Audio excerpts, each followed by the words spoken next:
Welcome back to Beers and Brews. This week's review is going to be... Uh-oh. Forget the name of the movie?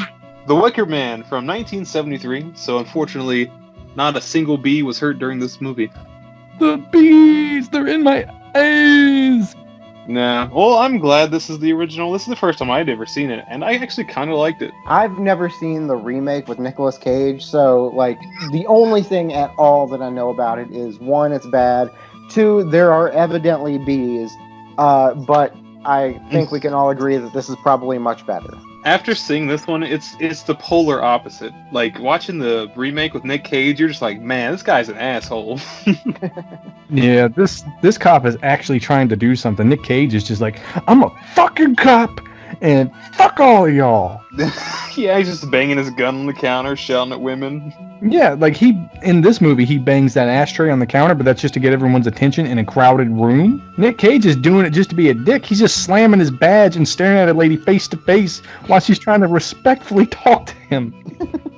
I feel like he would have try to go on a rant or something like, yo, you don't understand English? Policia! Slam, slam, slam. Yeah. I don't want to dwell too much on the remake. This is from 1973. This is the original. Now, I don't want to rag on the movie too much for being from 1973, but you could definitely tell this movie was made for about $3.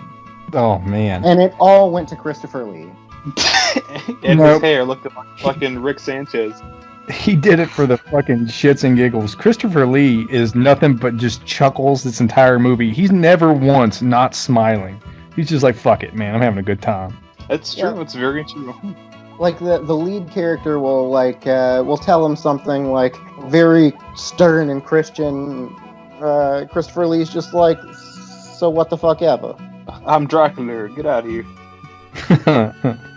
So when this movie was coming on, I watched it on Netflix, and I was in the kitchen, getting some popcorn, and it comes on with a Studio Canal opening logo, and the sounds as I was listening to it, and I was like, is my wife playing Space Jam?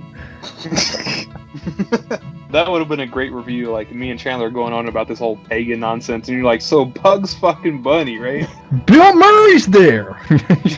But this movie does start out with a pretty big jam. We have, in the middle of the lead character flying his seaplane across, over these islands and everything, we have this recurring theme song that you're not going to be able to get out of your head once you hear it. No. Corn rigs and barley rigs, and I don't know any more of the words to this song, but it's a fucking lame 60s sounding Celtic folk song. Barley rigs with Annie, and it just goes on and on and on. That's probably one of my huge complaints about the movie. Man, the soundtrack kind of blows. I'm like, this could have been improved 1,000% with a hurdy-gurdy, medievally soundtrack or something like that. I think it kind of sets the tone for being this weird way too upbeat hippie Celtic bullshit. And no, I mean really, you know what you're walking into, kind of. It's like, man, is this a cult? This might be a cult. This sounds like some cult hippie bullshit. So, to me, this could have been a phenomenal dark comedy, and instead it comes off as this really bad, high school interpretation of a musical. It's so bad to me. You guys said you enjoyed it. I did not like this movie whatsoever. It felt like a musical with bad music. So I'm going to go ahead and give a spoiler here. I really like this movie. I like it a lot. Now, I like it. I don't love it. I just have I have a certain respect for it. I know they had a really good idea and a fucking piss poor budget. So I feel like they made this movie in a week, and they did what they could. Meh, it was rough. But they arrive at that private island, the Somerset Isle. Is that what it's called? Summer Isle. Yeah, it's up in Scotland. Somewhere up in Scotland. And the first thing I took of note was their flag. I was like, holy shit, is that the Godsmack symbol? Oh, the sun? Yeah. I just thought fucking Dark Souls or whatever. Just fucking T-pose. Yeah, I mean, I just saw that sun and was immediately like, oh, it kind of fits the tone of the movie. Get away, get back, Go away. See, I might be thinking of the wrong flag, but to me, I saw it and I was like, this looks like the flag of the Vale from fucking Game of Thrones. You know, House Aaron or whatever. I thought they had like that sparrow and a moon. Yeah, that's I kept seeing that flag pop up. Or something very similar to it, I'll say. Something very similar to it. Well, just before we get too far into it, the reason why this sergeant is on this island is because he's a cop, he's on the mainland, he gets this like random fucking letter saying like, hey, it's been months since we've seen this poor girl, can you just come over to our island and do a little bit of an investigation? She's missing. And of course, you know, him being a cop, he's like, yeah, I have to do my job. And he gets there, and they immediately start fucking blackballing him. Yeah, they give him definitely as much resistance as they can. Like, he lands, and he's like, hey, will you send the dinghy? And there's just like a group of old men standing on the shore, and is like, you can't land here. This is private property. You're gonna have to, you can't do that. And it immediately cuts to more like fucking nonsense island music. I felt like I stumbled upon like an herbal commercial or something like that. Corn rigs and barley rigs for Annie. Yeah, so he eventually convinces him, like, hey, I'm a cop, you better do it, or I'm gonna get my cop buddies up here to, I don't know, whoop you up, get you with the nightstick. It is strange to see a cop, especially a sergeant, who doesn't have a gun. Well, this is overseas where they don't carry firearms. Yeah, in the UK, the police officers do not carry firearms. Oh, so they're just like bobbies with nightsticks? It's like, what's all this then? Give you a thumping. You gotta aim for it above the eyebrows where it bleeds the most. But he's got a picture to find this girl. And he starts showing it to these local fisherman types. And they're like, nope, don't know who that is. He's like, this is Mae Morrison. He goes, oh, is it? Nope, never heard of her. He's like, well, it's by this lady, and she says it's her mom. She owns the fucking candy shop and post office. He's like, oh, yeah. Take you to the candy shop. But I don't know her, so fuck off. It's just like, whoa. Yeah, we're looking for Rowan Morrison, which I thought Rowan was a man's name, but fuck if I know. And it's evidently Mae Morrison's daughter, but the old man says, but that's not Mae's daughter, though, and he just, like, smirks. But I don't know who she is. Then more island music because the movie doesn't know how to transition scenes at all. Oh, dude, it's just so much of that in the first hour. Anytime that they need to go from position A to position B, it's just like a panning shot of the island, almost like a tourist, Did you say a panning shot? No. A panning shot. Almost like some kind of tourist, infomercial, and it's just that fucking song every time. And I like the third time we did it, I was like, can we not? Yeah, it appears like 4 times in this movie, the same song. I'd totally be comfortable with that stupid Batman thing, just and he's just somewhere else. I don't. Dude, way better, like if it was just like corn rigs. That's fair. All right. I get what it's trying to do, but like it to somebody watching in modern times is like, what the fuck is this? This is what they call, hey, our movie's not 90 minutes yet. Yeah. So he goes to the sweet shop. It's like a candy shop and a post office, 2 in 1. I don't know. Here we've got Taco Bell and Pizza Hut. There they've got sweet shops and post office. What can you do? They do things differently overseas. Goes to see Mae Morrison, and she's just like, nope, that's not my daughter. Oh, you mean the secretary from Ferris Bueller? That's odd. I was like, I recognize her from something. She's not actually the secretary from Ferris Bueller, right? She just looks a whole lot like her. Extremely similar. I'm like, what the heck? And the first thing we're treated to, which again, like you said, there's recurring themes, is this theme of a rabbit, but it's not a rabbit. It's a hare, silly. And who gives a shit? I mean, like, that piece of information does come up later, midway. We'll get to it, but still, we're adults. Yeah, don't care. We get it. Yeah, there it is. Mm-hmm. Don't teach me. Just it would have been just fine if he would have been like, "Look, it's a hare. Sweet, I get it. You're smart, guy." So she actually takes him. She has a daughter there. Maddle is, I guess, her name, and she takes him to see her daughter, her actual daughter, and then goes off and leaves him with his daughter. I was like, do you know Rowan? She's like, yeah. She's a hare out in the field. She's not a girl. This scene in particular, there's a few where you can see that the framing is bad or they're trying to work quickly and on the fly. He has to get in with that young girl for the shot, and they want to make it seem like close and intimate, like he's trying to find this information out. So he gets in and he's out of the camera frame a little bit, and you don't hear anyone saying, but there's clearly some sort of gesticulation going on from behind the camera because he squeezes in tighter to really fit into the frame real well. Leave Joe Biden alone. Just get a little sniff. Ew. He's just trying to find the ice cream shop. Don't worry. You smell like a rabbit. Anyway, so his next stop is the Green Man Inn. Yeah, this is the spot where he's trying to shack up for the night or two. He's going to be there. It's like some rustic little town hall or whatever. They just magically has a hotel attached to it. I see it like a bed and breakfast, but with a very rowdy bar underneath.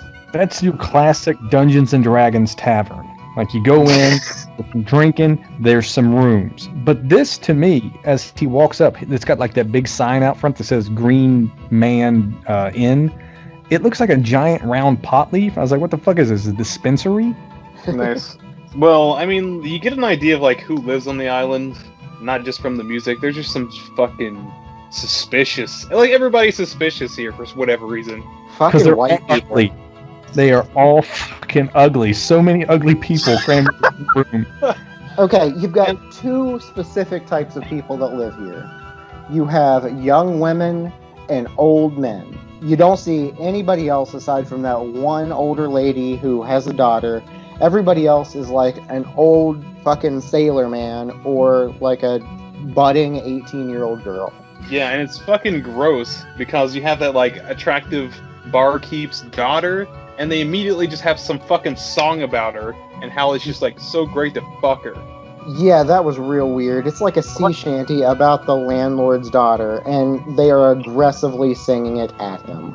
And the landlord just right there, just polishing the fucking bar, just yep, you fucking fellas are right. You guys Sing are talking the other about... one about her titties. Oh. That was Willow, the hard-nippled harlot. Good lord. But yeah, they're talking about how the greatest path leads between her left toe and her right toe. It's all very suggestive. Not even suggestive. It's very direct. And then Bluto just walks by and dry humps her. Yeah. He's just I have to do what I want. She's like, I'm okay with it. So he has enough of this. He starts smashing the ashtray on the bar and is like, listen to me, you fucking heathens. He doesn't actually know they're heathens yet, but listen to me. Y'all seen this girl. And man, this is where I say this is a fucking musical, because he's like, you're going to listen up and you're going to listen good. Have you seen this girl? I'm trying to find her. What do? They start fucking singing again. It's just a really happy place. What else are you going to do? You're going to drink some beer or some whiskey at Scotland, sing some sea shanties, So, talking about some sea shanties, there's a few movies, one in particular that has a sea shanty that made me go, okay, this is a sing-along, but this is how you do it properly, and that's Jaws. They're just sitting in the bottom of the boat, comparing scars, drinking, then it, just devolves into a song with one man singing, and then they're like, hey, I know that song, and they just join in because they're like, fuck it, we're drunk and we're probably going to die. Yeah, see, that's a character building moment, but this you just have a whole town hall full of fucking, I don't know what they're fucking doing. Although they're doing that fucking poor barkeep's daughter. This is a character building moment, but it builds the character of the daughter. We know her character is a hoe. Well, you told me the first instant is chosen. She's like, oh, look at me. Here's my hard nipples through my shirt, and I'm immediately going to come out and be like, you should come see me later. So basically their characters are just their jobs. So cop, sergeant, girl, hooer. 10 out of 10. Yeah, just exposition by song. There's a fucking weird erection joke by some weird old dudes. Oh, there's a ton of phallic shit in this movie. We'll get to that. How this is definitely the opposite of Zardoz. The penis is good. Yeah, I want the D.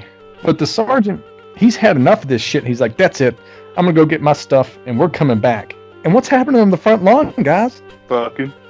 Oh, yeah. There's just a bunch of couples maybe couples, maybe just random assorted people just having sex on the grass. But every single one is in that same position, doing the same motion. It's almost like some kind of weird ritualistic dancing sex that while the old dudes are shanty singing, they got to be on the front line fucking. It's just so... It's so weird. Like, you cut from, like, that sergeant guy bitching about everything being, like, canned food to straight up softcore porn. Yeah. What was up with the naked lady hugging the tombstone? Symbolism? I don't know. Of what? She was just like, boo-hoo! Boo-hoo! They just had to find something phallic. That's how I explain it. It's just pagans. They do things differently. I don't know. Thanks for the Christmas tree, I guess. I don't know. Look, all I'm saying is they spend so much time in a tavern in here that it just makes me want to watch Crocodile Dundee. One thing we did forget to mention, before he leaves the little inn for the evening, he notices that there are all these photos up on the wall of they have an apple festival or something, a harvest festival. Harvest. Yeah, and last year's photo is conveniently missing. Oh, it got broke. Well, that's the one with Jack Nicholson right in the middle, if you just look real close. He's there. He was always there. But it's like, there's this moment where, like, you find out the sergeant has, like, an unfortunate fear of, like, fornicating hippies. So he's just kind of, like, just fucking weirded out. You know? He's just kind of like, well, he's, like, super Christian. And I guess he hasn't, like... he hadn't had sex in, like, 2 years. I guess he's saving himself for, like, an upcoming marriage. So, like, everything gets this man sweating. 2 years? Where'd you get that from? That's in the beginning. He's, when the other two cops are just, like, fucking roasting him before he walks into the room. I don't think that's on the Netflix version. Really? Yeah. Oh, yeah, man. The version I had like a whole... The version I had, like, had this whole prologue where, like, he's in the police station and everything, and these two cops are just, like, bitching about him. Nope. Kind of give him a little bit of character before he shows up, and, like, his higher up sends him away. Yeah, in the version that I saw, he just said that, you know, he doesn't believe in it before marriage. Yeah, just straight to the island. There's nothing else. There's actually a something a little bit later. He's like, we knew that you would come because you're pious. We knew that you would come, or we knew that you would be a virgin sacrifice. Yeah, first of all, the guy's like 43. Come on, I don't know. While we speak about the sergeant, for all the viewers or listeners at home, this dude looks like not Daniel Craig. He's just diagonal Craig. Yeah. I don't know. I just think he looks like a normal ass dude. I never really thought about him looking like anything. I just feel like he just looked like constipated cop. He was just so like run of the mill guy. Who are you, Grumperton? Sergeant. Basically. So anyway, he goes upstairs to his room. You know he's a pious fellow, so before he goes to bed, he gets down on his knees and he prays. He gets in the bed, and the party downstairs is just continuing. They're singing, they're loud, you know. Then there's a knock on the wall, and we cut to the daughter, who is in her room, presumably, just knocking on the wall, just doing like a fucking interpretive dance almost. One titty hanging out, just barely in frame, you know. This devolves into full nudity. Yep. Oh, this is now? I thought it was the next night. No, that's night one. Very first night. Or do you This is have why you need more notes? you didn't see? Maybe, because I didn't take that many notes. Like, maybe the version I watched is like completely out of fucking order. He goes upstairs and he's trying to, not get them skins. That's right after he goes in his bag. It's the one where... Are you talking about the scene where she's, like, dancing all butt-ass naked against the wall, and he, like, presses himself up to the... That doesn't happen to, like, 2/3 the way through the version that I saw. Dude, no, that's right in the beginning for me. Yeah. Holy shit. Well, either way, he was sweating up a storm. He was into it. Yeah, I started thinking, like, is she supposed to be, like, a siren or something? She starts singing, by the way. She sings a song, and she sounds like Nico, who is most well-known for being on the album The Velvet Underground and Nico on, like, 4 tracks. Sounds like her, which is real kind of corny, honestly. And she's trying to, I feel like, lure this gentleman to his death. Like, I was just ready for him to just, like, you just hear, like, a crackling sound. He's like, come on, Helmet Head! Whoa. Get it up! I thought he was going to start humping the wall. I really did. Like, he goes up to the wall and is like, Both grinding the wall, but she's got like this high school, you know what you would do like in middle school, high school, where you would like take one fist and one palm and you would bang out a beat on the desk. Like, the wall and her ass cheek. If he started grinding the wall, I would have turned it off. Period. But you get to see like weird back shots of Cooch while she drops squats and things on the wall, and you're like, "Fuck this, man! What is going on?" I'll tell you, hearing all this, I don't know that he didn't nut. He did. He just went to bed and satisfied. That's why he didn't have to go over there. Oh, disgusting. So we cut to the next morning, and I guess he has a wake-up call. She shows up and is like, I thought you were going to come see me last night. He's like, I did come. But yeah, this is where he says, I don't believe in it before marriage, you know.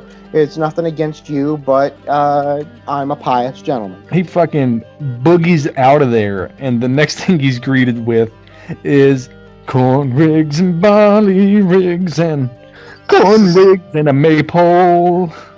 Yep, you got a bunch of children with their little ribbons running around the maypole, as you do. That's fucking. And of course, they're singing some kind of song about it, like, oh, there's a girl, and on top of the girl is a guy, on top of the guy, wait, they're fucking. Yeah, I have written down another corny ass English folk song. Reminds me of Lesbian Seagull from Beavis and Butthead. That's pretty good. That's a reference. I dig that. As soon as he goes into school, he's like, what's going on in here? Oh, well, we're teaching about the maypole and how it's a dick and how you should love a dick. And the only people in class were girls playing with their dick, literally. Yeah, they like had some kind of like phallic object and they're just banging against the desk. And he starts preaching about the corruption of the youth and you shouldn't be teaching about the phallic symbol and all this shit. Hey, you seen this girl? All the kids are like, fuck, no, we ain't. And that one kid's like, I taught you bugs. Like, what? That girl is weird, yo. He's like, whose desk is this? No one's. Well, what's inside? It's a fucking beetle tied to a nail with a string that just wanders around in the same direction over and over. And one little girl, who, by the way, I'm sorry, is just fucking weird looking. You can say it. You can say it. Ugly. I was gonna say fugly, but all right. Damn, you killed her, dude. I mean, this was made in 1973. She's probably already dead. God damn. Man, insert some sad hippie music. Yeah. Corn rigs and barley rigs. Nothing changes. Yeah, this movie has no tone. It's just it's like Aloha. It works both ways. Yeah. I think it does have a tone. The tone is like, you're this guy in this new place. Arousal. That's the tone. That, absolutely. But, like, you've got this hippie, sort of folky vibe going on, and you're just as annoyed by it as he is. Yes, that's true. That is something I think that they did capture well, is that as you're watching this, you're like, come the fuck on. And he has the exact reaction, the sergeant has the exact reaction you do as the viewer. You're like, stop. And he's like, stop. Like his faces once he sees all like this wacky stuff going on, like in my mind, it's like, man, things are getting too fucking plucky. And it cuts to him just making a big ass stink face. Yeah. Yeah, one of those instances is when he's talking to the teacher and is like, let me see your class register. And he's like, you're going to have to go to the Lord for that, Lord Somerville. And he's like, the fuck I will. I'm going to take it right now and look at it. And she's just like, got it. Shit. Turns out Rowan Morrison is on that class register. And he's like, y'all some fucking liars. Teacher, you are especially a liar. What the fuck is up, right? Y'all are going to die and go to hell. And she's like, come here, motherfucker. And walks him outside. She's like, we don't say death around here. They're like 2 feet away. Yeah, the kids believe in reincarnation and being protected by the ejaculation of serpents. Yep, she does say that. Yep. We wouldn't say that she's dead. You would say that, but we believe that she's returned to the earth and the trees and some other hippie stuff. And the guy is the sergeant, like us, is just like immediately frustrated. He's like, plain speak, woman. And then she immediately follows it up with another fucking riddle. Yeah. He's like, where's the body? And she's like, well, where else would it be? He's like, the church, right? And she's like, we don't have a church. He goes, well, the thing that was the church. And she's like, yes. It's not used for church activities anymore. That's up to interpretation if you want to call it a church. This is a Christian nation. I feel like she's almost like some kind of like Huggy Bear, like the word on the street kind of thing. Like, you didn't hear from me or nothing. No. That's fucking Groundskeeper Willie up here. Alright. Oh, man. No, Groundskeeper Willie shows up later when he has to exhume the quote-unquote body. She's mowing the lawn. Yeah, he wants to find this girl's grave, so he walks up to the cemetery. He walks through the cemetery, and there's just a lady sitting on a grave breastfeeding, and he's just like... Holding an egg. Yes, and I wrote down, may I offer you an egg in this trying time? Yes. And then he flips his shit and has like a preemptive fucking Christian craft class where he just smashes up a plate and makes a cross. Impromptu? Is that the word you're looking for? I mean, he flipped some shit and he had to make that little mystical tea of his, and he's just like, oh finally, some sensible. And it'll turn into an X, and someone's gonna be like, "There's treasure." Oh, that's where real men cried. So this is the first time we meet the gentleman who I'm just going to call Groundskeeper Willie because he's a Scottish groundskeeper. Why else would you call him anything else? He's at the cemetery planting trees on top of the graves and watering them. He comes across a grave with no name. Yeah, he said, well, whose grave is this? And, without hesitation, he's like, it's Rowan Williamson's, or whatever the fuck her last name was. Morrison. Well, yeah, Rowan Morrison. And he goes, oh, well, what's this thing hanging from the stick? And he's like, that's her colon. Where else would it be, silly? And you're like, what? He goes from Groundskeeper Willie to, like, Groundskeeper Silly, because he's just, like, fucking 100% sarcasm. Oh, yeah. Just the look on his face and the way he's delivering his lines reminds me of Hanson from Scary Movie 2, the dude with the little weird hand. Because everything I do is going to be weird. Like, I expected him to lean in and, like, give a little tongue wiggle to the little piece of colon, like, just like, where else would it be? Just... See, I just expect that he's going to start, like, going around muttering about the shinning. Oh, no. But now that he's got, the grave of the girl, he goes running back to the fucking sweet shop, and the mom's in there shoving a frog in the girl's throat, and she's like, give it a good lick, because that's how you get rid of a sore throat, is licking a frog. Yeah. And warning to our listeners, don't do Toad, because I'm telling you, your life will hit the skids, you'll have kids without eyelids. Don't lick a toad.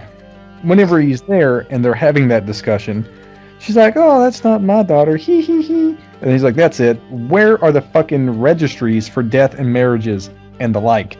And I went, why didn't he go there first? Well, I mean, like, she was just missing, right? So he just went through, like, just the regular stuff, just getting, like, a basic foundation of information, probably. Oh, yeah, she was just missing to begin with. But now, I don't know what... For days for him to arrive. I mean, Mel didn't travel that fast from the Somerset Isle or whatever. Yeah, she's evidently been dead, quote, dead for 6 or 7 months. Or missing for 6 or 7 months. Yeah, so he's just now arriving. I don't know why it took a cop that long to arrive for a missing child. Bunch of bureaucratic red tape.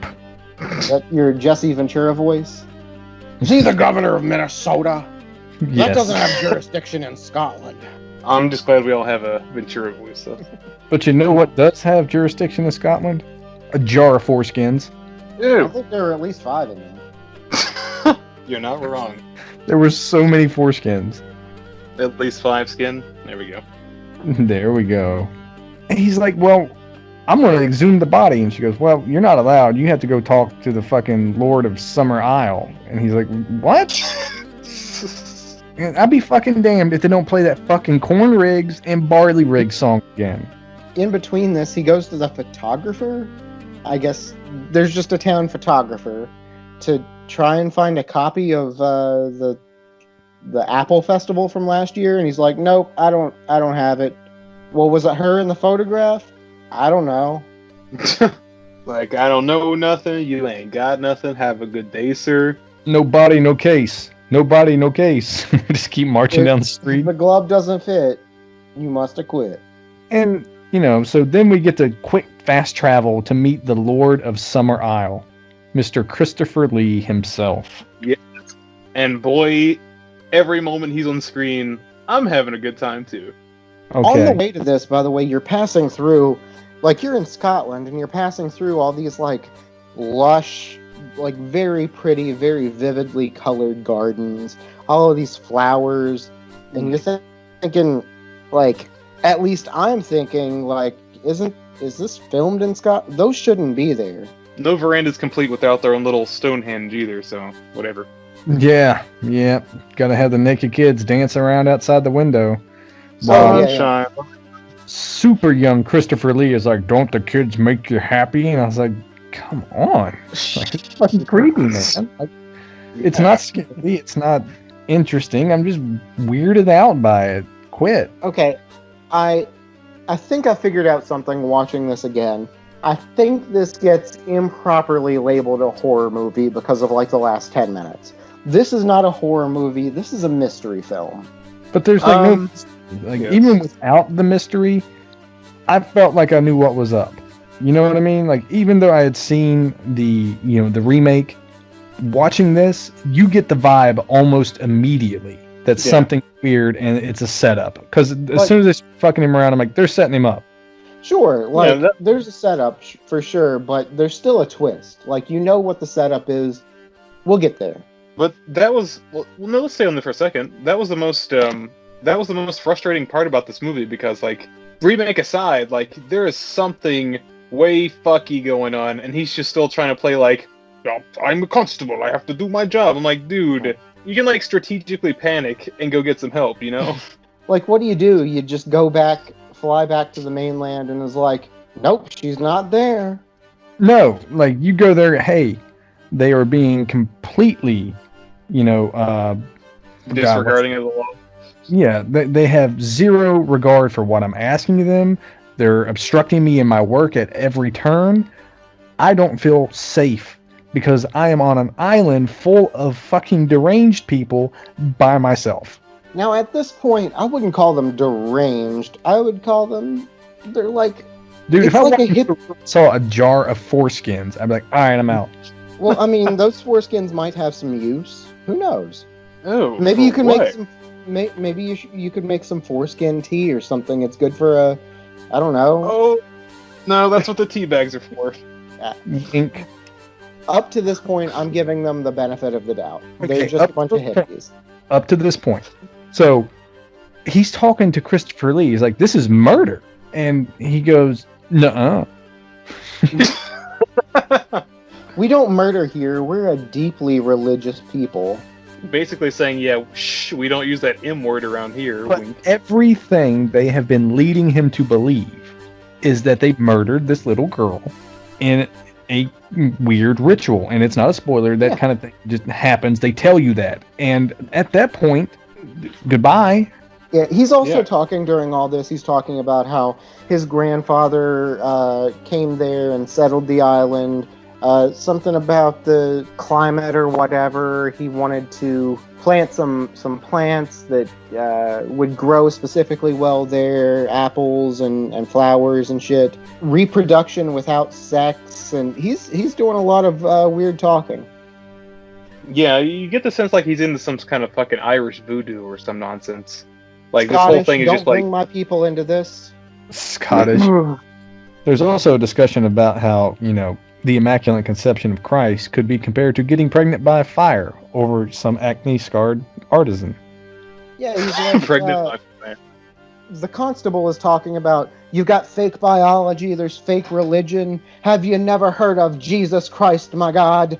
And dude's like, yeah, your boy Jesus was born of a virgin birth. Shut the fuck up. Yeah, it's the same thing. He was like, oh yeah, guess what? He's dead too. And the guy's like, ride for me. And I'm sure in the 70s, hearing someone say God is dead on the big screen was shocking to me. I was just like, okay. I mean, Nine Inch Nails sang about it when I was like 12, but all right. Yeah, and I think John Lennon said something about it in like 1969 too. Shout out to my man Kevin Sorbo, being those God is Not Dead movies. Still out there making a paycheck. Good for you, pal. I wish his head still made that noise when he turned it, though. Just looking left to right. At this point, though, he's been trying to say, and this was something I thought that, I don't know if it was part of the script or whatever, but it was really funny. Christopher Lee's character, Lord Summerisle, as soon as he walks in, he goes, expecting an argument, he goes, I'm exhuming that body. Christopher Lee's character goes, okay. And then he's like, I already gave you permission. Yeah, by the big argument, he goes, I'm exhuming that body. He goes, I thought I already said you could. Yeah. Go ahead, man, do it. and like Christopher Lee's a super tall dude, like 6 foot something, and this other fella is not so much. And when it finally zooms out when the guy leaves, he just has one of those like traditional kilts on, and he's had it on this whole time, and that made me giggle. Like that was his idea. And that bouffant shirt. Yeah. He reminded me of fucking Prince in those Dave Chappelle skits. Yes. Blouses. Shirts versus blouses. Dude, he makes the dunk, lets go the rim, one hand, and then the other hand. And then he just looks at him and is like, your God is dead. At this point, he's trying to keep this cop around, and it's weird. He goes, it's too bad you won't be here tomorrow to see the pagan rituals. They're a little wink wink something something. Speaking of a little something something, I got a little something something. From Lagunita'a Brewing Company, I've got a little something something ale. It's a wheat IPA, 7.5% alcohol by volume. Man, it smells wonderful, I'll tell you that. I just poured it. It's like floral, sweet, a little bit fruity. Do you get any hints of corn rigs and or barley rigs? Nice. No corn. I'm sure there's some barley rigs in there. There's a good bit more wheat there than I would think from like a wheat IPA. Usually they lean more toward the IPA and is like, I'll throw some wheat in there just to mix it up. But this is a true wheat ale, but it's a strong one. But there's definitely a healthy punch of hops in there too. There's like apple and a banana bubblegum, little bit of flavor to it. Like it's all from the esters that the yeast produces. So it's all natural, but what it produces is the same esters that you would find in like a candy banana flavor. Huh. That's almost like you were reading us a chapter of some book, which is much like what he's doing next in the fucking movie. Reading a chapter aloud to the viewer about Mayday rituals. And the librarian sitting next to him is just pissed off. Like, read it to yourself. She's pissed off because he gave away the whole ending of the movie. I don't think it's the whole ending, but you know where this is leading. Yeah, it's the whole ass ending. This is what pissed me off. So not only does he read what's going to happen, then we have to watch exactly what he read. But it's like so slow. Like the rest of this movie is actually pretty fast paced, given that in between scenes they like filled in with like a bunch of fucking gypsy music or whatever. But like it's this weird stonewall where the movie just kind of like slows to a halt. You have this urge to see it, but it just takes forever to get there. Well, in between getting there and being at the library, he, for whatever reason, breaks into the photographer's building. He finds the actual photo from 1972. I don't know why this scene happens, but it happens. Finds the photo from the 1972 Apple Harvest Festival or whatever. It has Rowan Morrison there, and there's hardly any apples. So we're filling in the blanks on our own here. Like, he literally does it for us. He says it all out loud, reads us a chapter of a book, and then we get to watch that chapter of the book. But I will say, I did enjoy that he finally got the fucking sense to be like, nah, I'm out of here. Yeah, but it's too late, of course. The dots that he has connected is the crops failed, so they took their apple queen, their harvest queen, or whatever, and sacrificed her. for a better harvest.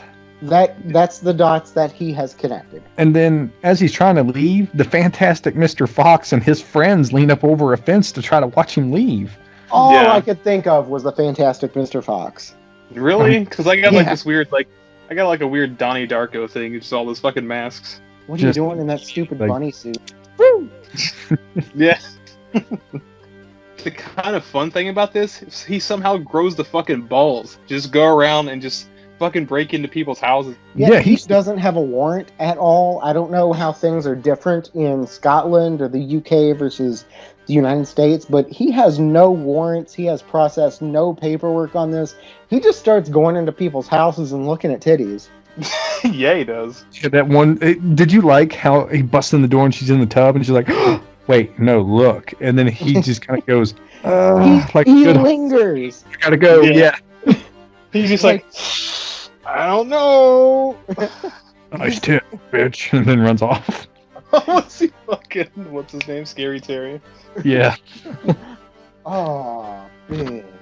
But she's in the tub. Just, by the way, what kind of tub is this? This is a very strangely shaped tub, but I'm not going to go into that.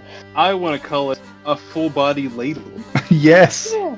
No, it looked like one of those spoons that you get if you're eating like miso soup at a Chinese restaurant. Oh, Yeah. Yeah. very. Stylish. He busts into this room. She's in that weird miso soup shaped bathtub. She immediately covers herself up. Then she's like, well, here's a titty. And he just lingers there. He's like, well, sorry. All right, I guess I should go. Dude, the kids Alright. are fucking with him by pretending to be dead. They're setting booby traps for him just to mess with him. And then he finally gives up, goes back to the tavern, and is like, I'm going to my room, I'm taking a 30-minute nap, and then I'm fucking this town up. I don't want to be bothered. I love how a grown man has to storm back to his room and pout. Yes. I'm taking a shot of whiskey, too.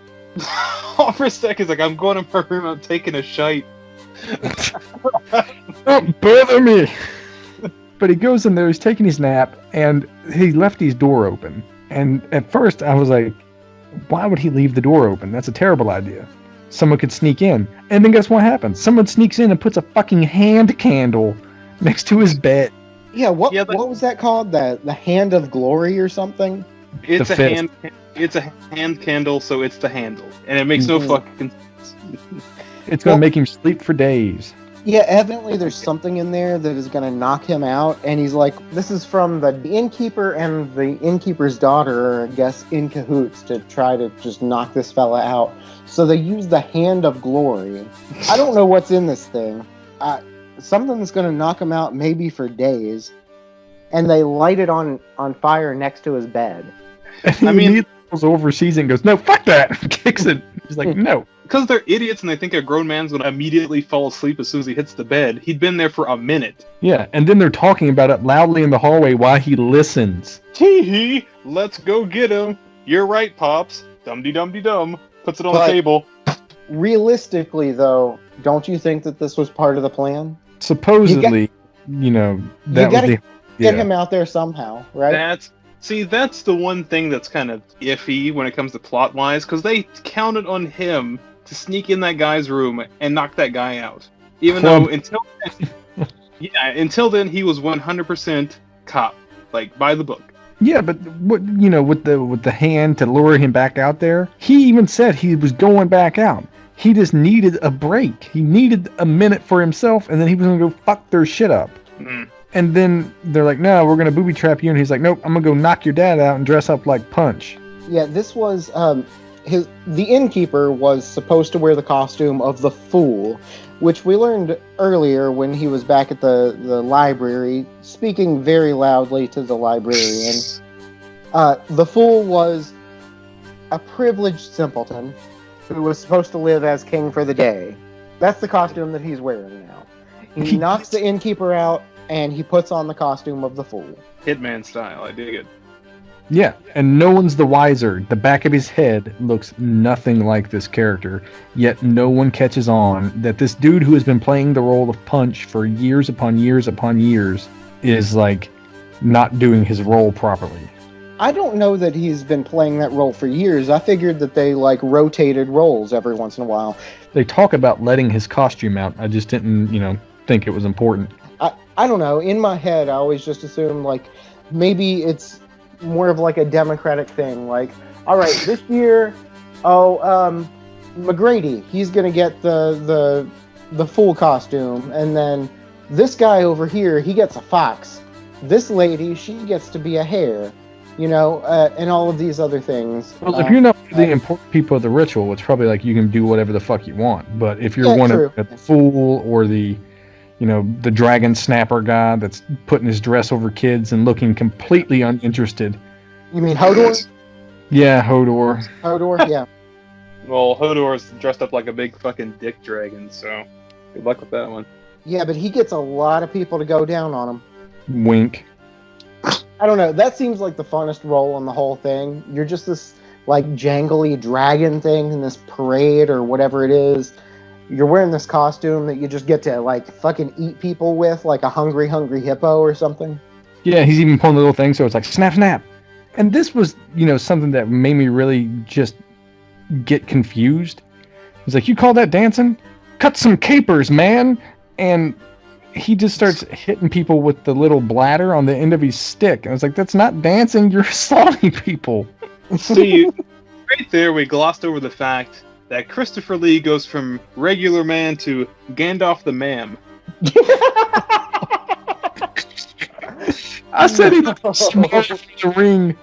Because out of fucking nowhere, he has chest-length straight black hair, gray painted face, and a dress that looks like, what's her name, Sally or whatever from Nightmare Before Christmas. It's a fuck. Did you see his Chucks? No. Yeah, he's got like fucking Chuck Taylors on. I was like, he's just fucking comfortable. Yeah, this is vacation for him. Anyway, so our little constable guy joins the parade as the fool. They're all dancing around doing parade things. There's a bunch of young men sword fighting, which I'm sure is another phallic reference.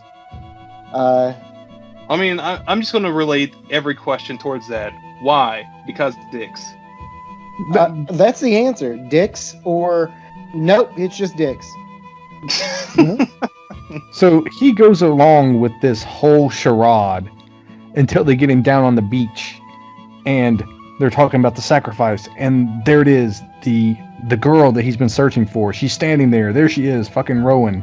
Yeah, and he's she like, comes out of this cave and is like, there she is! I'm gonna run up and get her! Yeah, it's like what a fool believes. She came back from somewhere in his long ago. Yeah, he just goes running up. He's like, we're gonna get out of here. And she's like, thank you, Mr. Copper. It's scary around here. Let's go. And he goes, yes. All I can think is, it's a trap. And then they run through the cave and they come out a hole. She's like, did I do good? And of course, fucking Christopher Lee's standing there all shimmed up. And he's like, yes, you did. Already there, dressed down. And the guy's like, what the fuck? I just knocked out John Lennon and you fucking beat me here? Yeah, we got that. There, but he was now dressed in his, like, business suit coat and everything. Oh my god. I just realized the look on the sergeant's face was like, I think I've been tricked, backstabbed, and quite possibly bamboozled. Exactly. But he's like, you're going to be the sacrifice. We need a virgin fool to die for our crops. And he's like, fuck your apples. I just for a second want to talk about the very sweet psychedelic guitar going on when he comes up out of that hole. It's very Scooby-Doo, very like... I fucking love the Doors, but I don't know how to play anything on guitar or on keyboard, so that's what I'm gonna do. No, I am totally digging the Scooby-Doo reference, because Christopher Lee could just like walk up, take off the mask. Oh, it was the sergeant all along. Yeah. Do. He's like, you're gonna die a very lucky death, Mr. Christian Man. You get to die a martyr. And then he's like, no, I don't want to die at all, man. That's murder. Quit it. My God is real and this isn't. Slaps his hand. No. Yeah. Dude, Christopher Lee's just having none of it. So the guy would like be making his line, his big line. I think Christopher Lee's just ad-libbing, but it works. Because every time he says something, he just shuts it down. He's like, no. But it's such a moment of like realization of what's going to happen, at least to the character, and he is just a man of zero struggle. Yeah. he's being literally toted off to be burnt. They fucking wash his hands, they wash his feet. It's very, sacrificial, almost Christ-like. Yeah, and you have like the very pretty young ladies of the town rubbing their hair on him. I don't really know why, but it's a little bit creepy. And also, I got a semi from it, so it's whatever. Oh, the hair rubbing thing? That was weird. And then Yeah. they're putting, like, mustard on his nipples. What? Oh, the paint, not actual mustard. All right. Well, it's the pagan condiment. Yeah. Sometimes you need to make a ham sandwich. Oh man, I want a ham sandwich. So it pans over, and we finally get to see the namesake, the Wicker Man. And in this movie and the remake, both times when I got to see this thing, I was like, man, that's fucking cool. It is. So this is definitely where the budget of the movie went. Just I like like how hiring some the wicker folk. namesake of the movie is in the movie for all of like 6 minutes. Yeah, but this movie could have really been just the last 6 minutes. To me personally, just what are we? We're weird cultists, and we're gonna burn this dude inside that giant Wicker Man. You shouldn't have come here. Yeah, Brady's right. That'd be like an even weirder conversation. The cop be like, "What's all that?" And then they had that weird conversation like, it's a lawn ornament." Eh? Mind if I take a look? Go ahead. Shove, latch, singing, burning. Yeah. just, Just waving his arms around. dude, it was so good. He's so fucking into it. But we get conversations about, being anointed as a king because he was dressed as the fool. The fool came here on his own, and he's gonna undergo death and rebirth and all kinds of other pagan hippie bullshit. And Hodor marches him right up to this giant, probably 50-foot tall man made of wicker, that is like, it's got all these cages in there too. Like, they're really covering all their bases here. There's like chickens and ducks. There's a goat up there that's just caged into this giant wicker man. So basically, they finally got their guy to burn, and all the animals are there just in case. Just in case, absolutely, yep. Yeah. And like, honestly, when they set this thing ablaze, because they set it on fire, that's what they're doing. You hear the goat start to squeal, and that's the worst part of it, honestly. Like, I don't care about this dude. He was honestly kind of a dick, just doing his job, but kind of a dick. But the goat, that was an innocent goat. He didn't need any of this. Is that what you're searching for, Chandler? The silence.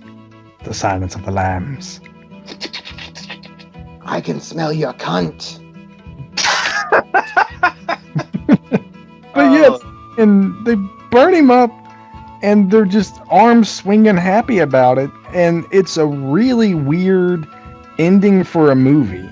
It just like ends on the nose. He's burned alive, screams ahoy, and it just fades off into a sunset. Yeah, like, we get the sunset, we get the entire townspeople just like joyous, happy occasion. This is their festival. While he is screaming, "Oh my God! Jesus Christ! Dear Christ! God! Lord! Oh my God!" Like he's expecting him just to pull him out of there at any moment. But no, he gets all burned up. Roll credits. Hashtag real dead. 70s. Extra Yeah. crispy. Oh. Sorry, Colonel. Crispy. So what I took away from this movie is basically fuck the police with extra steps. Oh, they're CWA, Celtics with attitude. Oh. Yeah, like, I don't know. They seem to be doing all right. Just maybe leave them alone. Let them do their thing. Like those Aboriginal people, like every time a plane flies by, they throw all their spears at it or whatever. It's like, don't worry about it. Yeah, just don't worry about it. Just, it's none of your business. Yeah, just keep it moving. But honestly, I really like this movie. Still, I know there's a lot of complaints about the soundtrack. I think the soundtrack is... Okay, it's bad. The soundtrack's not good. But I think it sets a tone of, like, this false sense of, like, happiness. This false sense of... I don't know. Like, it's a bunch of hippies that have something going on just underneath. I enjoyed like 2 bits. Number 1, the naked lady dancing and singing. Her song was cringy, but at least I was laughing. She was dancing like what's her name from Return of the Living Dead. Yeah, it's just crazy. And so I got that bit that made me like just chuckle, and then there's the Fantastic Mr. Fox scene where they come up over the fence. I just went, okay, all right, let's do this. Let's be crazy and creepy. Let's do dumb shit. Fuck it, whatever. And then the reveal of the Wicker Man and Christopher Lee in every second he's on the screen. But other than that, I'm not a fan. I tried. I really did to get into this. I watched with an attentive eye to try to catch things to bring out, and I just lost interest. Really good premise, flawed execution. Watch it once. I didn't mind it. I kind of liked it. What really wanted me to watch this movie again was I recently saw Midsummer, or Midsummer, however you want to pronounce it, and I was like, man, this is like, this reminds me a lot of The Wicker Man. And that's what got me to go back and rewatch this. So, I too have seen Midsummer, so if I can, I just suggest watch that. I think they're both worth a watch, but Wicker Man's certainly more influential. There you have it. That's Midsommar from 2019. Any strong opinions about the movie or the podcast, leave them in the comments below. Make sure you hit that like and subscribe button. Make sure you hit that little bell icon so you know next time we've got another one of these brewing. Get out there, follow us on all of our different social media accounts. We got the Twitter, the Instagram, the Facebook. Check it out, and we won't have to have an orgy on your front lawn. But we still might.